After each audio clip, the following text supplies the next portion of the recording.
hello to anybody joining us this afternoon. It's a Thursday afternoon and they were all a bit tired. This is a part of the CareerMark webinar series, and this session is on assessment experience. So I know you've had several webinars before if you've been logging in, including one that's delivered by me and by my other colleagues about different aspects of going forward with the Quality and Career Standard Award. And this one is very much sort of focusing on the actual assessment experience, what's it actually like to go through that process. And it's myself and it's Joe Welch, you can see there, who's going to be running this session.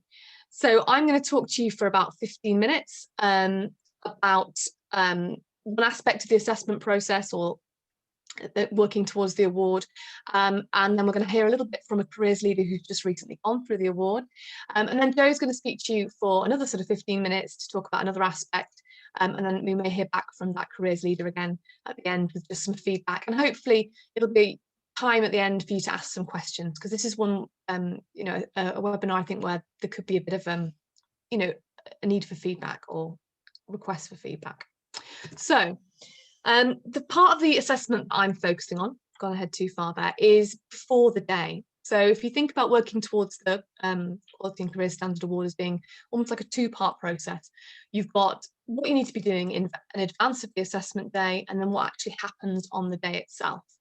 And so I'm going to be focusing on the things that you need to be doing and the things that you need to be showing us as assessors before you move forward with the assessment day. So I was previously to this job at Complete Careers, I used to be a careers lead in a school. So I have gone through the CareerMark process before with the Quality and Career Standard process through CareersMark before, but now I'm assessor working actually with schools and supporting them with the process and actually looking at their evidence and then assessing them on the day. So what we're basically looking for when we are assessing schools, we are looking, what do you have in place to support your learners with their future careers? And the Quality and Career Standard CareerMark have been around far longer than the newest guidance, far longer than Gatsby, even though it's very much aligned to that, to the new guidance. And so really, as assessors, we are looking for what is going on in your schools and how are your learners being supported with careers. I think a lot of people feel they've got to have everything absolutely perfect. They've got to be meeting 100% of all the benchmarks before they can move forward with gaining the award. And that's just not the case. Joe's going to talk to you about that more. What we're looking for is good careers provision. And the assessors understand what that is like. We also understand that the schools are under huge strain and have enormous challenges, often without great amounts of budgeting put forward for careers. So we are really looking at what is going on in school, but we are not necessarily looking for perfection. And if you think of the working towards the award as really a quality assurance process for you, it's a chance for you to audit what you're doing. And it's a chance for you to learn more about what you could be doing perhaps better and how we feel the learners or the learning experience could be improved. So I've given you here a kind of a very brief timeline of steps you're thinking about working towards the Quality and Career Standard Award. So the first step would be to think to yourself, where am I?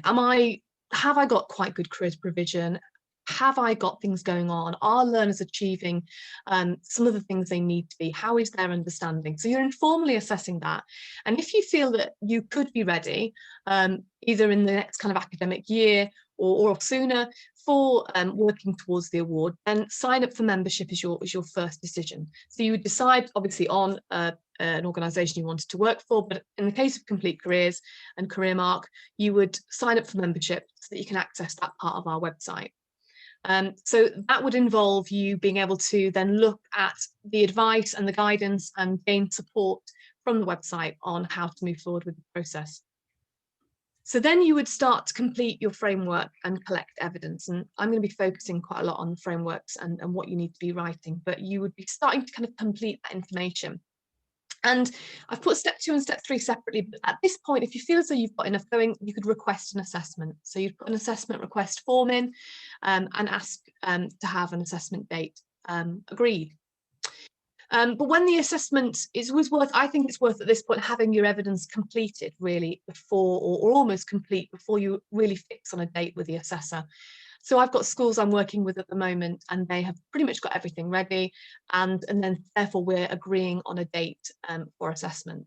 And it could be, it's usually about 8 weeks in advance of that, but there is some flexibility on that.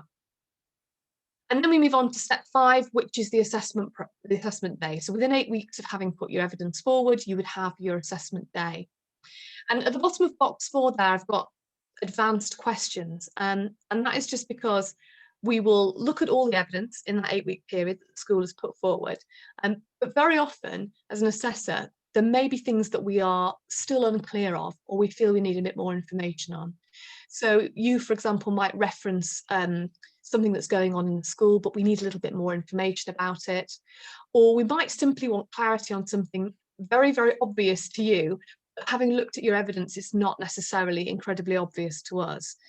And if you think of it from the assessor's point of view, we are coming into a school that we don't know, we're learning about the school, we're learning as much as we can about the provision by looking at these documents. And sometimes we simply need some more clarity. So you don't feel worried or anxious at all if you get a list of perhaps 8 questions in advance of the assessment day, just as asking a little bit more information of you.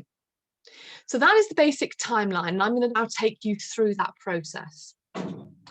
So the first part is to go on to gain membership from the website and to go on to the members area of the website, which you can see along the tab on the top. And towards the end of my section, I'm actually going to try and actually show you the website so you can actually have a little look at it and see what's on offer there. But that is kind of the first step for you. And it will explain exactly what you need to do to follow the process.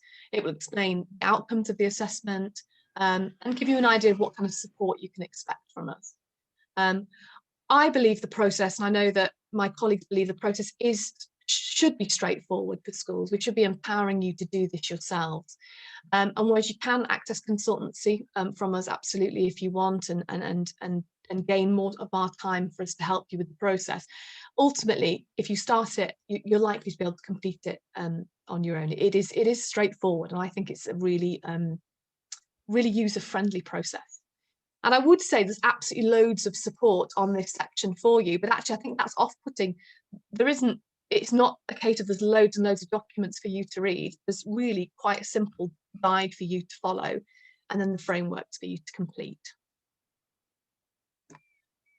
So the elements that you need to provide before the day. So there's kind of key elements that you need to provide us with before the assessment day, before 8 weeks before the assessment day, ideally. Again, although that is not set in stone, we certainly have some schools who it's done in a shorter period of time. So the first thing is we need an introduction to your organisation. So basics, what is the school, how many years are there in the school, what's the size of the school, what's the background of the school. This does not have to be very long. It's normally approximately a page of A4. It could be using elements from your website. It's really just about what your school is like, so we have an understanding of the background of the school. The next section we like to have is the contents page, which basically lists what it is you have got detailed within the next section. Then we have the description grids, which is what I'm going to be talking about in a moment, which is basically you describing your provision. So it's basically you laying out, this is what we are doing, and this is how we are doing it. But it's quite succinct, it's quite brief, it's not very wordy. It needs to be very, very punchy so we can read it clearly, and you really are itemising what it is you're doing in the school. And then lastly, we have your evidence. So your evidence are documents that will support what goes on in those description grids. So for example, if you were to say you have a programme of careers offered, in Key Stage 4, then we'd perhaps want to know details of that programme. It might not be a scheme of work, or it might be a list of different activities that are going ahead. So things like lesson plans will go in there, your careers policy, your compass report, things like that. So yeah, this information should be submitted around 8 weeks before you'd ideally like the assessment to take place. That gives us plenty of time to look at it and make sure you've got enough there, that you've got enough going on for us to move forward with the process. So those description grids. Now, if you have been involved in the webinars over the last few weeks, you will have learned a little bit about these 4 sections, but these are the 4 elements that we are particularly looking at, or we are looking at when it comes to your working towards your award. So the first one is management. We need to understand there how careers is delivered and led within the school. So we want to look at how you're evaluating the careers education programme. We're looking at your policy, the structure for leadership management, everything that is about how it is delivered. Think about it really in terms of maybe Gatsby 1, this area is really focusing on. But also how you analyse learners' needs as well, which is an important part of it. So how you make sure the right learners are accessing support at the right time. We're looking at staff training, monitoring, review and evaluation, all those kinds of things. It's quite a large section, this section. There's 9 different elements to this section, in which you have to kind of complete a narrative for. But it is an important one, and it really gives us the best overview of exactly what's going on. The next section is career learning. So really this is here, we need to know how careers education is being delivered through the curriculum. So that could be careers lessons, that could be speakers that are coming in, it can be things like trips and visits that are going on, it can be work experience, lots and lots of different areas come into this career learning section. But again, this one's not a very large section to fill in, it's only got 5 elements to it. We are really looking for what is going on, what are the learners learning, what are the outcomes, the hopeful learning outcomes of that. Next, we've got information, a much smaller section here, but we're looking at how you are providing careers information to students. So that could be things like posters, that can be things like platforms like Unifrog, anything that is about the information that's being delivered within the school and how it's being delivered and how learners are accessing it. And then the last section there is advice, guidance and support. So this is the one that's perhaps more obvious. So how careers guidance and support is offered.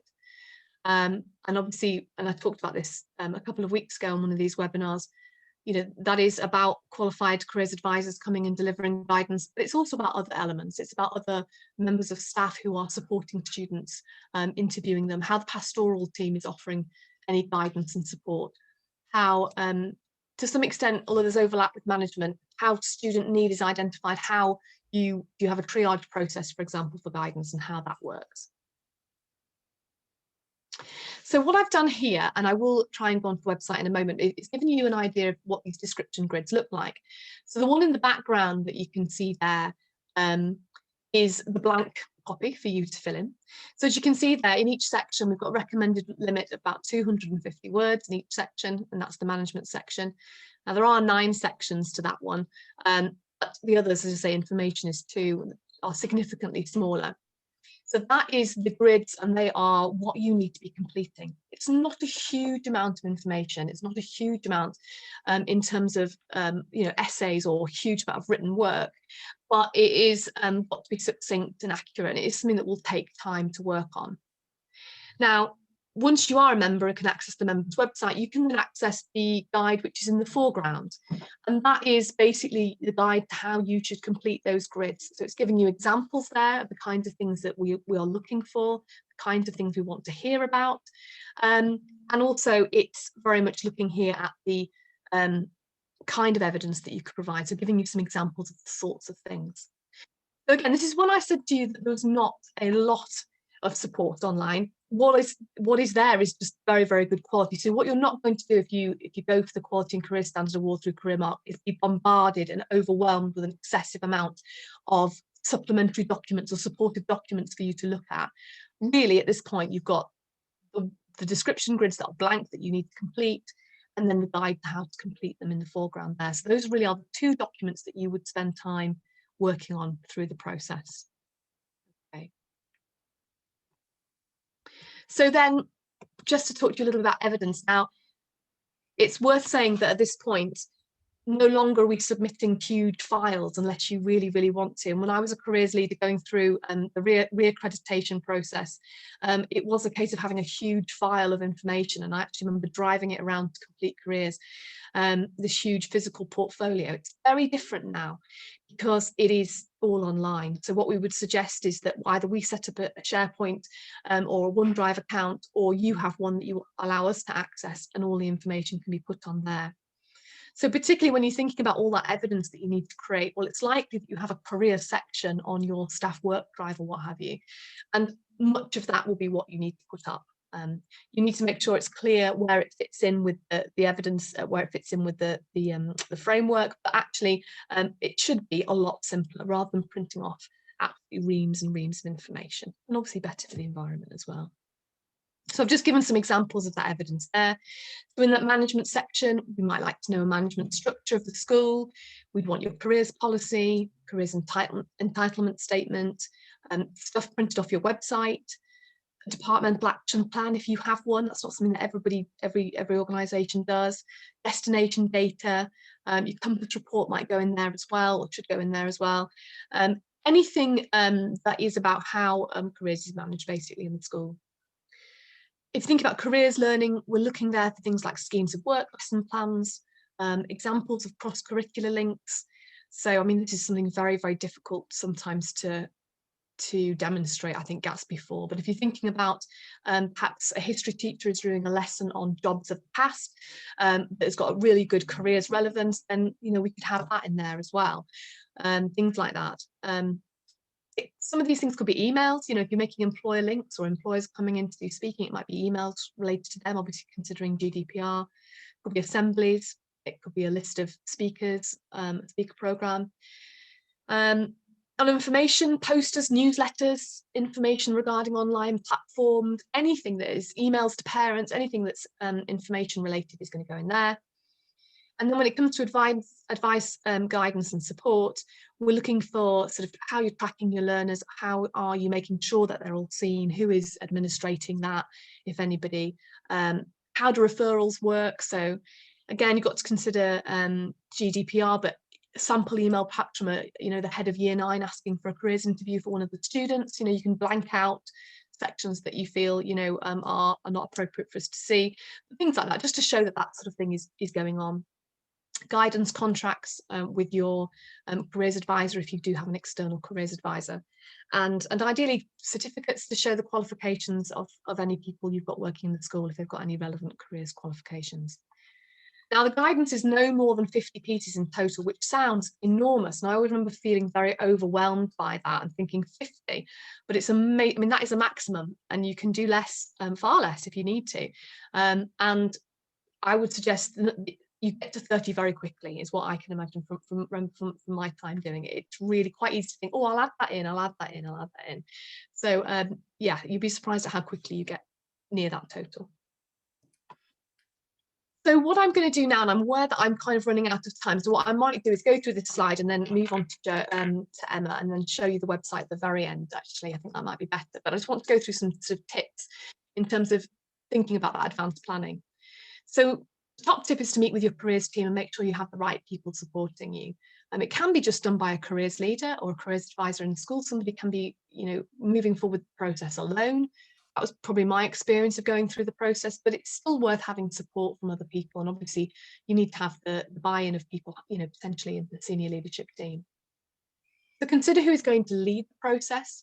We asked to see who is the person leading the process. That's an important part of what we need to know from you. That's not necessarily the careers leader, but that's someone in school who's going to be the point person to deal with the assessment process.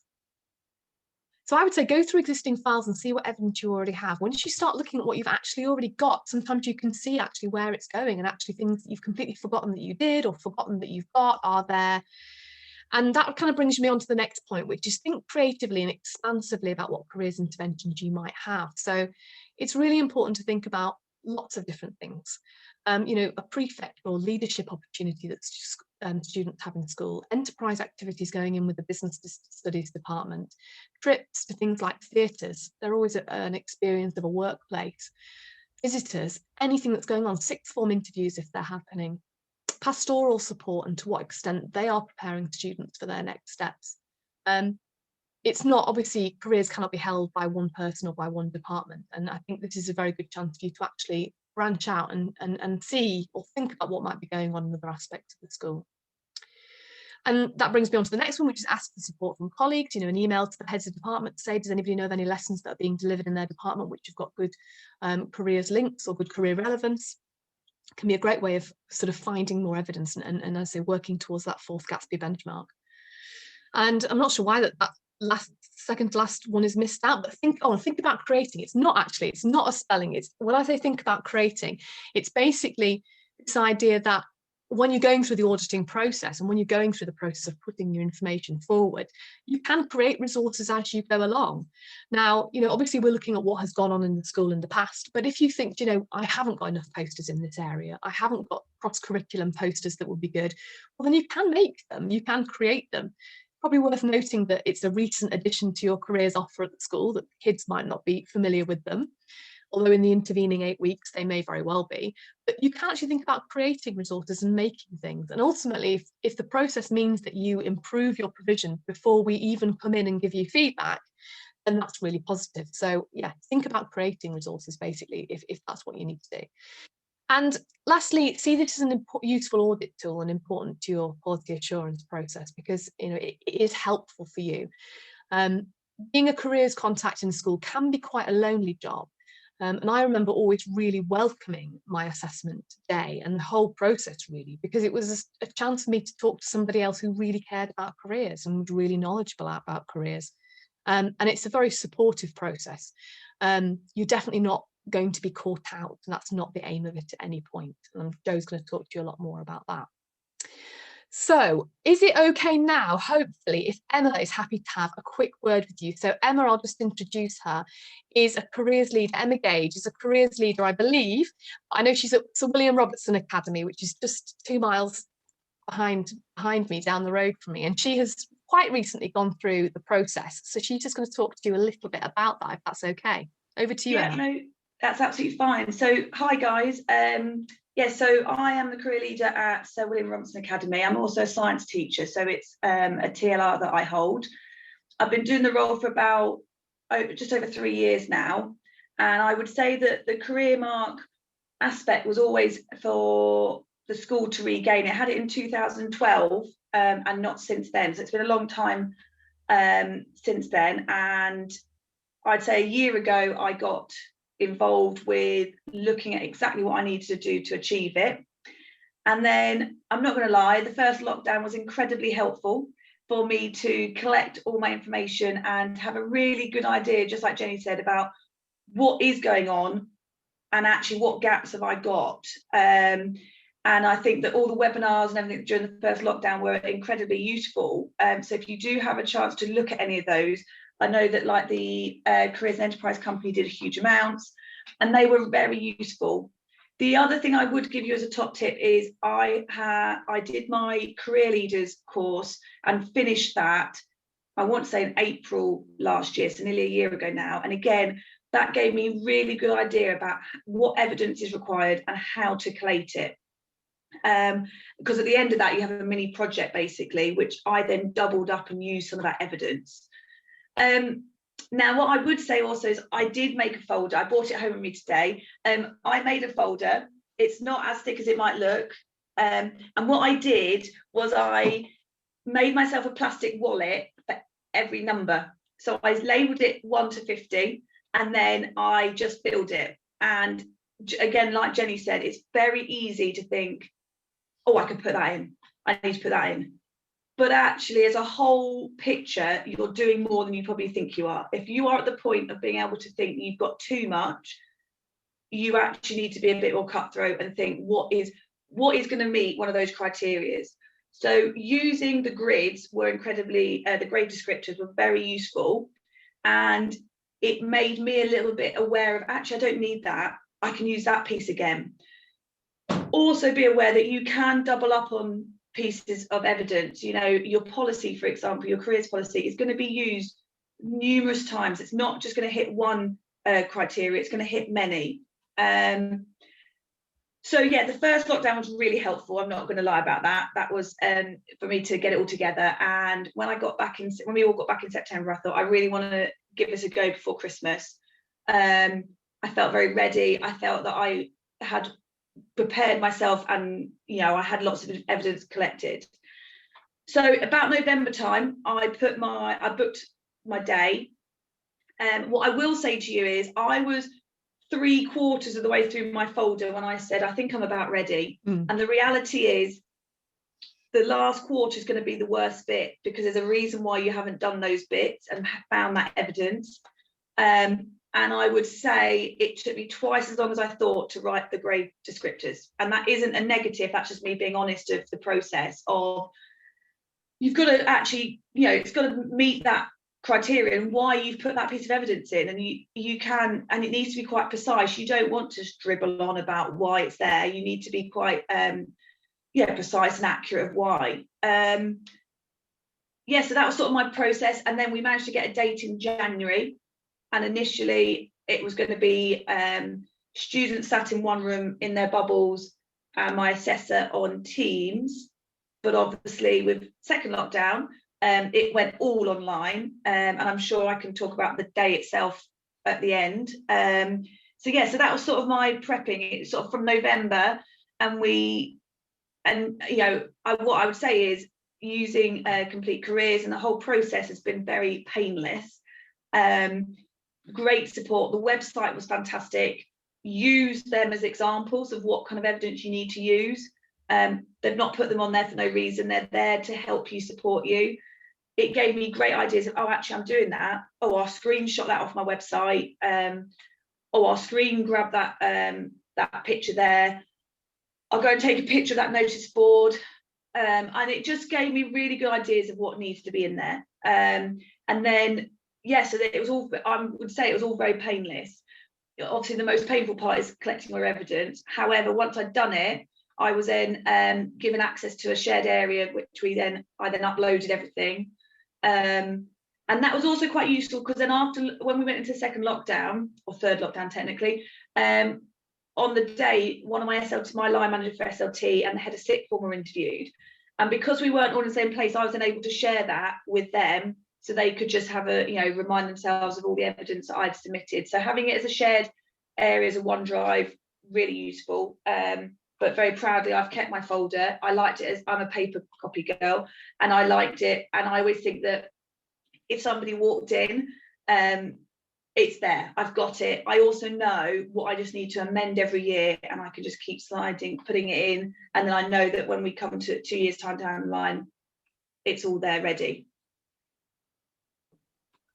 Brilliant. That's absolutely great, Emma. And really good feedback. I mean, it is in a way, it's an intensive process, and it's difficult. Someone asked me recently how many hours I think I actually spent on it, and it's a really difficult thing to actually work out. And I don't know whether you've ever thought about it, Emma, and it really does depend on who you are. And I think I definitely see a difference in terms of the amount of hours I can tell have gone into it. That doesn't necessarily mean a negative thing.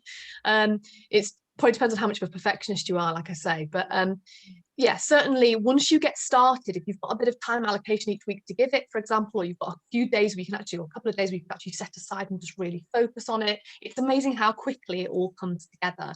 And that guidance is very clear. Sorry, go on, Em.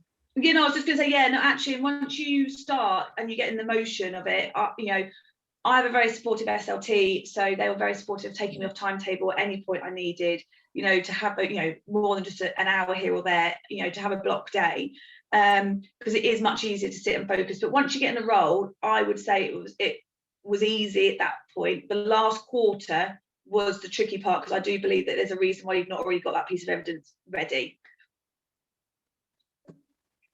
Right, that's great, Emma. What I'm going to do now is I'm going to stop sharing my screen and allow Jo to share her screen with you, so she can go through that second half of that presentation. And at the end, hopefully, if you've got a little bit of spare time, because I know I'm running over already, we'll get to the website. But if not, then that's not the end of the world. So I've shown you the grids already. So hopefully, Jo, are you ready to start sharing your screen? I think so. And I will mute myself, because I'm sorry, you can probably hear children in the background. Let's see. Right.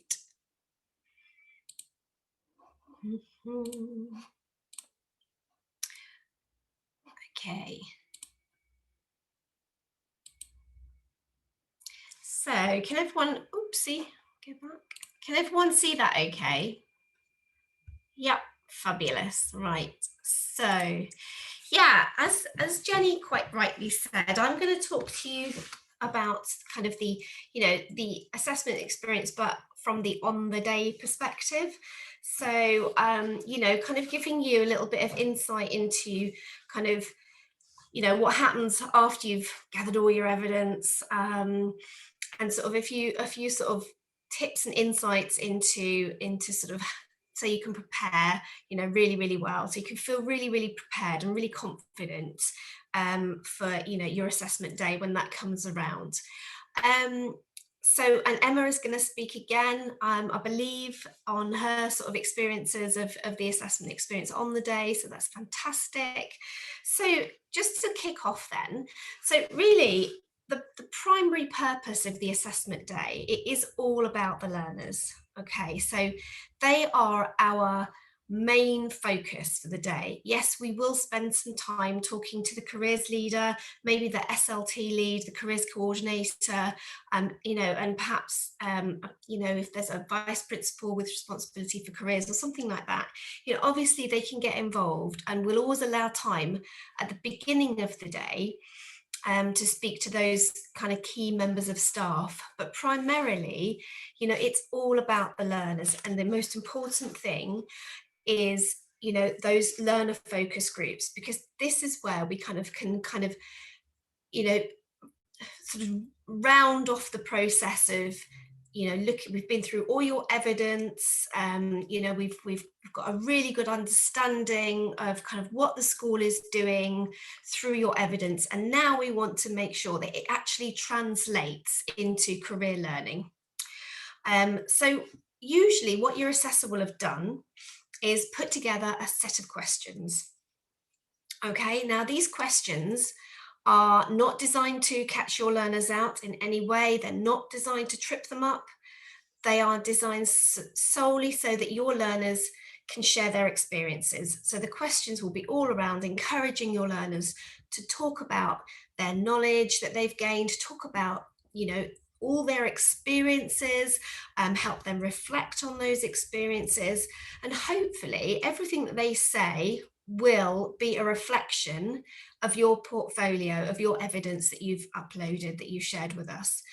Now remember, you know, it's exactly what Jenny says, we are not looking for perfection, and you know, I know I've had, when we've done remote assessments and teachers have been, with the careers leader has sat in on one of the focus groups, and they've been desperate for a student or for students to talk about a specific activity that they've been involved in, and they just forget to speak about something on the day.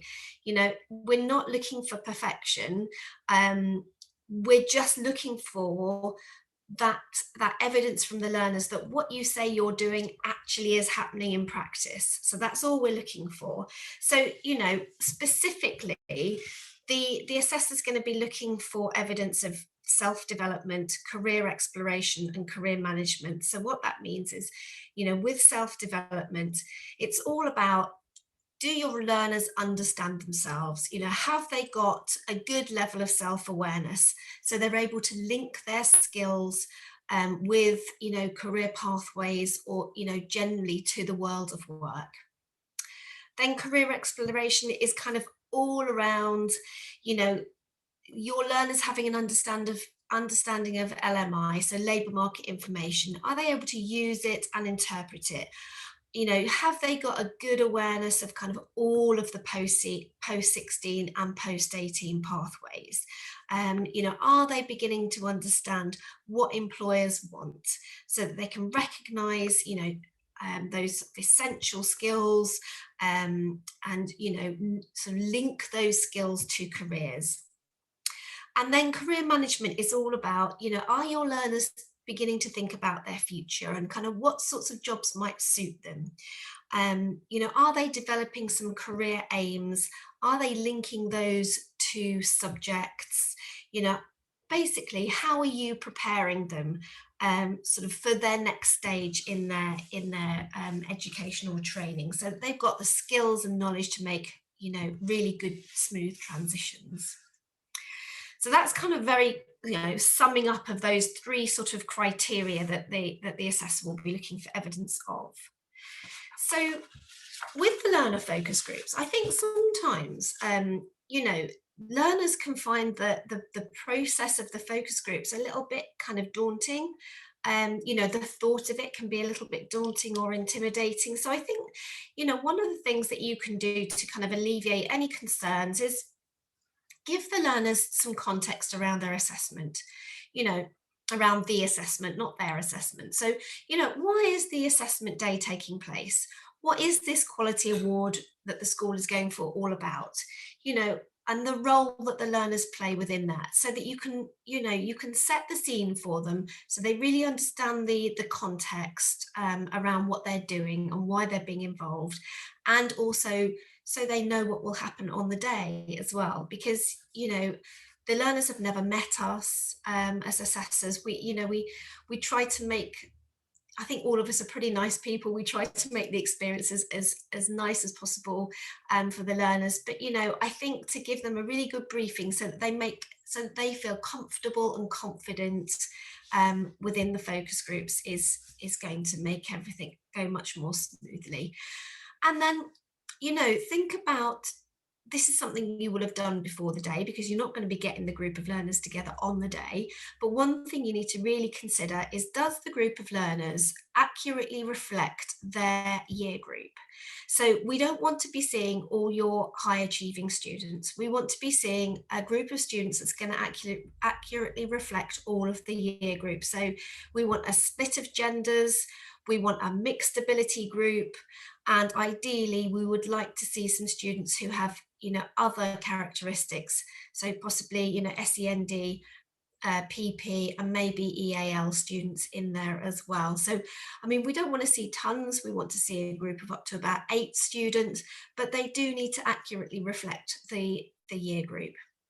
And one thing that can be really useful that I've had a couple of schools do is get their students to wear name badges, because we've never met the students before, and it's really nice to be able to, you know, actually use their names. So that can be like just a little tip which can make things go even more smoothly.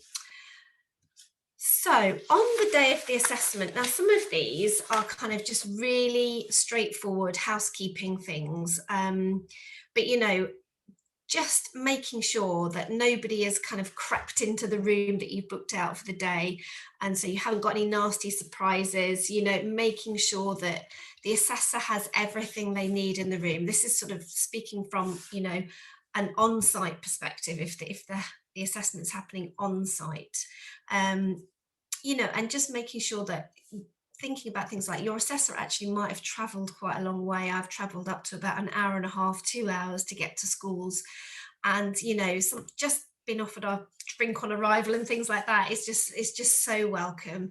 And obviously, you know, it will be lovely if you can arrange refreshments for your assessor at break time and lunchtime. So they're sort of more housekeeping things, but, you know, also just to make sure that everybody who's going to be involved has got the assessment schedule, all the relevant member of staff are in school, you know, no last minute absences and you have to get someone else to step in, all those kind of things that are going to just make your day be a lot more smooth. And then, as I mentioned before, you know, briefing your learners about the focus groups, just to make sure, maybe, you know, offering sort of a few last minute tips, and, you know, just giving them the confidence to be able to speak openly, you know, highlight examples when they can. Give us as much, you know, specific information. We're not, you know, general statements are not particularly helpful. We want sort of a bit of specifics in there. So if they can share examples, for example, you know, that's going to be really helpful. And then on the day of the assessment, if it's happening remotely, now, of course, you know, we've now conducted quite a lot of remote assessments that have actually gone really well. I think I probably did the first remote assessment for Complete Careers, and I must admit I was a little bit skeptical, and I was concerned about technology, because I'm a bit of a technological dinosaur myself, but also just not being in the room with the students, so missing out on those little kind of nuances that you pick up on when you're in the room with the student, and kind of just not getting those. But actually, you know, they have been successful. So it is possible to book, to have a remote assessment. I think the key with remote assessments is just checking and double checking on the day that your tech is working. So everything that you want to do, everything that you want to use, are your platforms working? Is the smart board working if you're using? Is the audio working? Is the video working? Perhaps if you can get in a member of your IT department kind of to be on standby to come and help you deal with any emergencies can really, really help.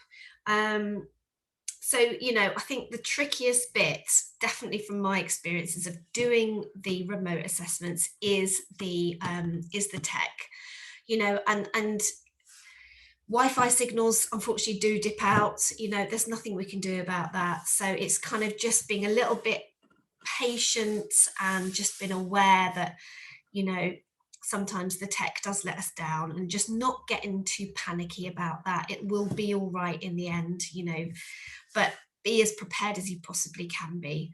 And having a techie person on standby can really, really help. So moving on to, if I can move, let me move on for some reason. So the outcomes of the assessment then. Okay, so basically there are 3 outcomes of the assessment. So it's not a pass or fail scenario at all. So the first outcome, and I want to say that this rarely ever happens, is the fact that you've got insufficient progress is made towards fully meeting the standards. So what we would do in that case, it wouldn't be a fail, but it would be, you need to go away and do some more work before we can give you the award. Now, I would say that this hardly ever happens. It's very, very rare. And actually, to be honest, it shouldn't ever really happen, because when your assessor, once you've submitted your evidence to your assessor will go through that evidence. And if they see any holes or gaps or, things that they think, oh, I'm a bit concerned about that, it would usually be a lack of, that where there's a concern, they would come back to you. As Jenny said earlier, they would always come back to you and say, could you provide us with some more evidence on that? Could you provide me with clarification on this? And as Jenny said, don't be worried if that happens, because it is just all the assessor is trying to do is make sure that by the time they come to your school, there are no big holes in your evidence. And as long as what the learners say reflects the evidence that you've provided, then, you will be successful in the award. So number 2, which is making good progress, is the outcome that normally happens. That's very, very common. The vast majority of our awards or assessments end in the making good progress, and that basically says, it's a really good outcome. It means that you're doing everything that you need to do, but what will happen is the assessor will put forward a set of recommendations. So they will suggest areas for improvement. So they will suggest maybe 3, possibly 4 recommendations that will really help you move forward with your provision. Those will be obviously SMART recommendations, so they will be, they will have timelines attached to them. They will be quite specific. So they will, they're not going to be sort of like general statements. They will be quite specific recommendations of how you can improve. And then the final one is fully meeting the standard. And this again, same as number 1, is actually very rare. Because to have fully met the standard, you need to have met every single assessment criteria within each of the 4 elements that we spoke about earlier. and you need to have met every Gatsby benchmark 100%. So it is quite rare, but obviously, you know, it does happen when schools have extremely robust, not just provision, but all of those systems in place that support your provision. You know, your monitoring, review and evaluation systems, for example, you know, and as I said, it's, you know, it's quite rare, but it's there to be achieved. So what happens after the assessment? So after the assessment, your assessor will go away and they will they will draft a report based on what they've seen. So they're based on the evidence they've seen and the assessment focus groups with all the young people. And they will write up a report, which they will then share with you within 10 days of your assessment day.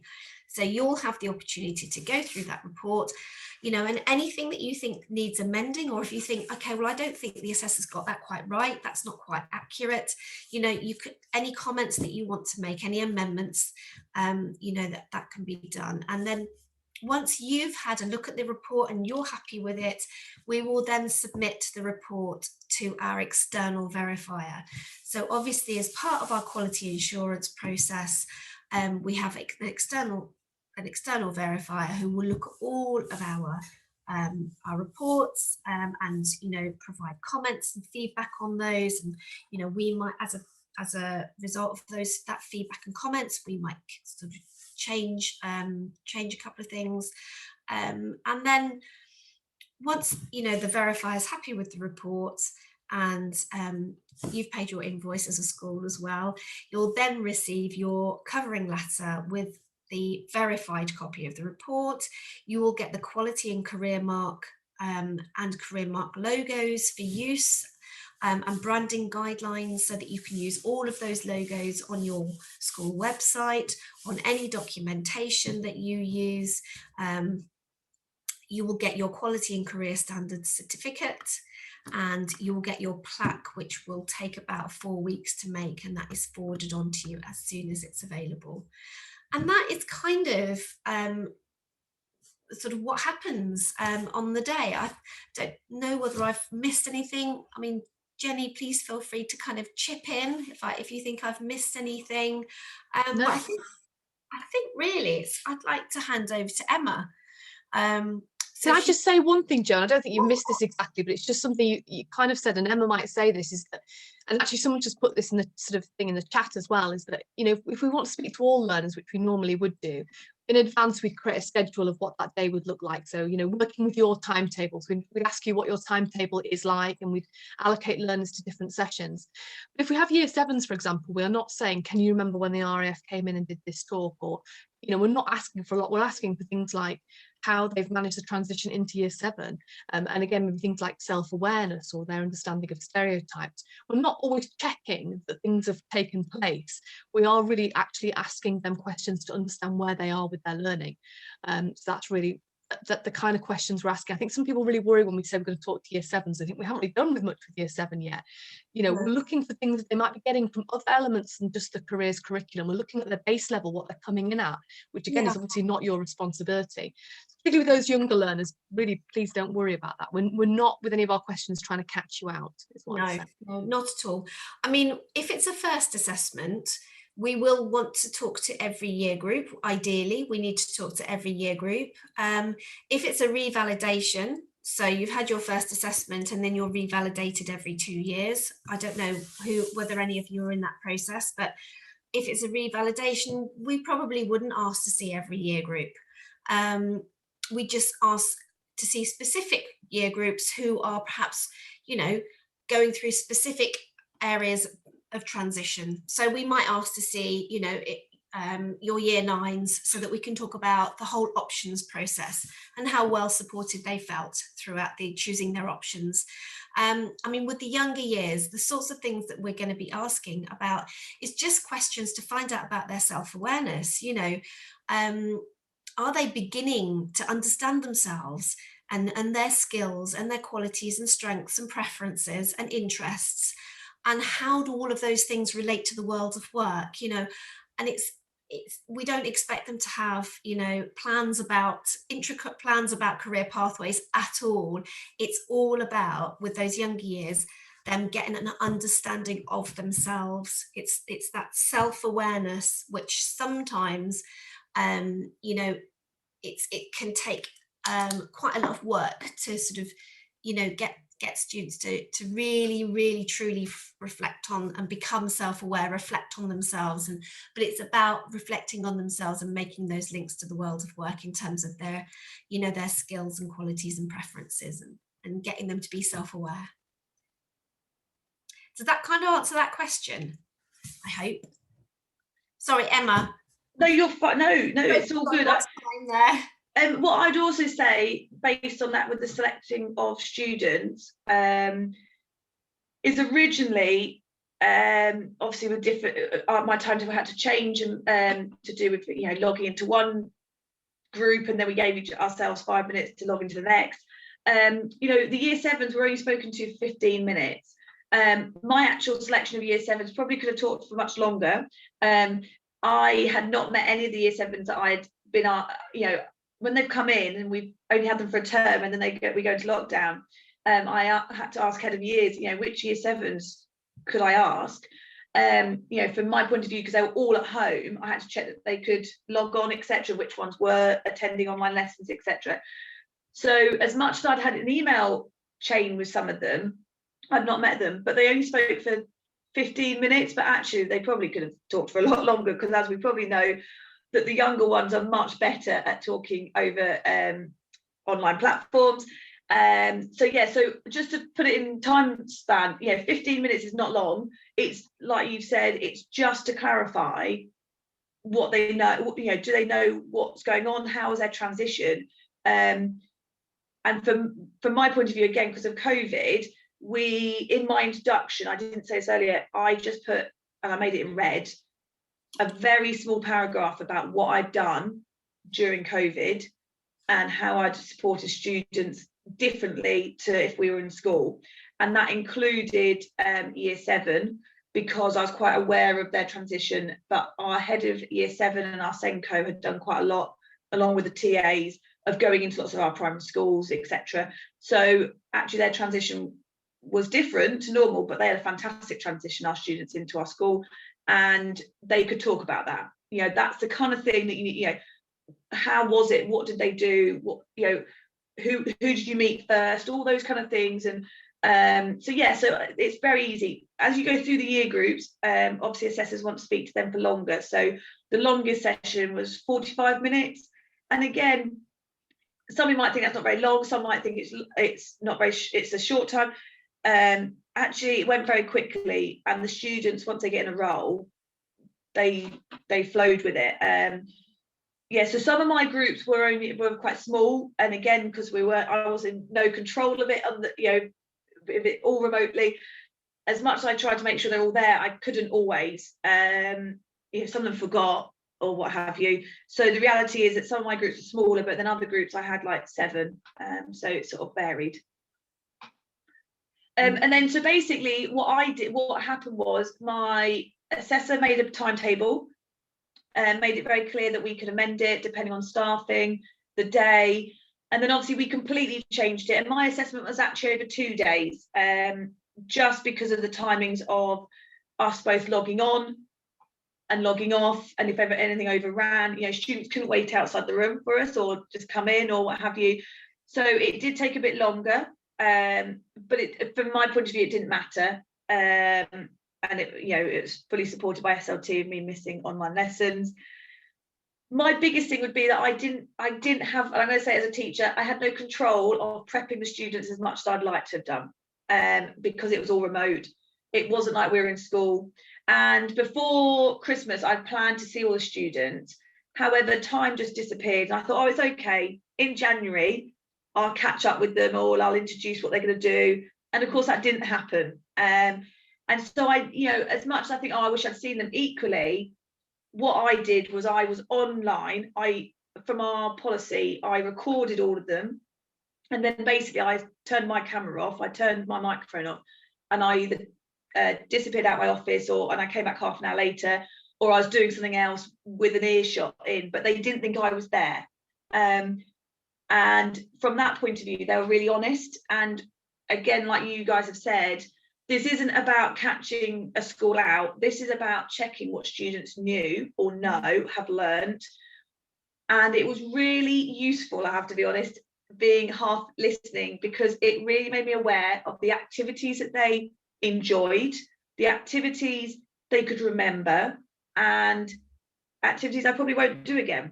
And as much as I have a student voice and I ask for feedback after any kind of career related activity, actually having an earshot in was really useful, and having the feedback from the assessor, that whole process of knowing moving forward what I'm going to cut out, what I'm going to include, and what gaps need to be filled in. It was actually also, my sixth formers spoke so well, and it was, I was really proud of them. And I feel like some of the sixth formers I've worked quite closely with. I was a base tutor early on with some of them, and then obviously becoming the career leader, doing work experience with them, you know, doing trips to universities, all those things. And I was so proud that they could talk about so much, and they'd learned and taken away so many things. They could talk about their skills, they could talk about things that they didn't know and that they needed to fill in. You know, oh, I know I'm not very good at this, but I'm much better at that now. And so, yeah, so from the other thing that I found, in a way, that the students will, as always, and as much as, you know, I feel very fortunate at the school I'm at, they're lovely children. They just want to do you proud. And they were all so nervous. So luckily, myself and Sarah, the assessor, we made sure that our platforms were working. So a week before, we actually planned a meeting. And we did it over Teams, because then I knew that all my students could log on to their Teams account because of obviously our online lessons. And that was really useful, because actually Sarah's end, it wouldn't work. So it then just made her log on onto her iPad. So checking was really important. And at that point, it also just reassured me this person was going to ask questions and who this person was, etc. And she reassured me that, and from that, I know it was fine, because the reality is, if you're at the point of having your assessment day, you are as prepared as you can be. And I asked a few questions about what they might ask the students. So then I just sent a very generic email out to all of my students I'd asked, and just said, these are the kind of things you're going to get asked. You know, I didn't really go into massive detail, because I didn't want them to feel overphased, and because I wasn't there to reassure them, it was a little bit more raw, I guess, very unprepared, I would say, but in the most prepared way it could be, by being completely online. But yeah, the nicest part was listening to all the positives and realizing how much I've put in over the last 3 or 4 years, and moving forward what gaps I need to do. And I don't mind saying this, you know, year 7 and 8 were fantastic. We do options in year 8. The year 8 talked so well, spoke so well about their options, what's happening. It's all online now. They could tell you where to go on the website, what they could watch. They were fantastic. My year 9 and 10s, it was quite obvious that there were gaps, and that was something that we need to focus on. And it was useful for me to know that. I would never have known that without that student voice to someone completely external. And my year 11s and sixth formers again were very good, and I feel that they probably are the year groups that have had and gained the most so far. So yeah, it was a really good process. And one of my parts that Sarah, the assessor, said was that I was very honest about what we're not currently doing, or we need to fill in the gaps. And actually, I think that's, you need to be honest with your assessor, and not be frightened that you're not doing something, which has obviously been said already. Because the reality is, we're not all meeting the 8 benchmarks. And actually, we need these kind of assessments to prepare us to gain it and be at that point of meeting all 8 benchmarks. So from my point of view, I was very honest, I was very realistic, and actually from that it was easy for us to make our recommendations, really. And I'm very happy to answer any questions. I'm not sure if there's anything else. Thanks ever so much, Emma. That's been really helpful. I think it's really good to hear from a careers professional. I think we'll probably stop there. Is that okay, Jo? Unless anyone's got any particular questions. I was going to say, unless anyone's got any questions, there's 2 new chat things. I'm just going to, Feel free to either log out, everybody, and have a happy Thursday and into Friday into your weekend. But if you have got any questions, please either ask them now or do feel free to just email us, and go onto the website and have a look. It's the sections you can look at now even before you remember. But do email us. We'll contact you back. We'll arrange a Zoom call or a Teams chat to talk with you about where your school is and just to get a sense of where you are and roughly what your time frame might be for assessment, things like that. Yeah, and the only thing I'd say, again, please do leave if you need to, is that think about the time of year that you have your assessment as well. And for example, when Emma was talking about year 9 options, like we wouldn't be asking a year 9 group about options if, let's say they do take the options at the beginning of year 9. If we came to you in September or October, we'd probably ask that to the year 10. So again, we're thoughtful, because we ask you for so much information on what's going on in the schools. We're thoughtful about what we ask at different times. Don't be put off by different times of the year, except possibly in a normal year, sort of time when the year 11s and year 13s have gone home. That can be a bit of a tricky time after exams, although with remote learning perhaps they'll all come back. Obviously this year's a bit different, but other than that, we're very thoughtful when we think about what time of year it's all done, so don't worry about that. Great. Brilliant. Thanks for your nice feedback as well. That's lovely. Right. Good. Okay. Lovely. We're going to stop recording there, Peter. I think if we've got any more questions I can ask, but I think we're done.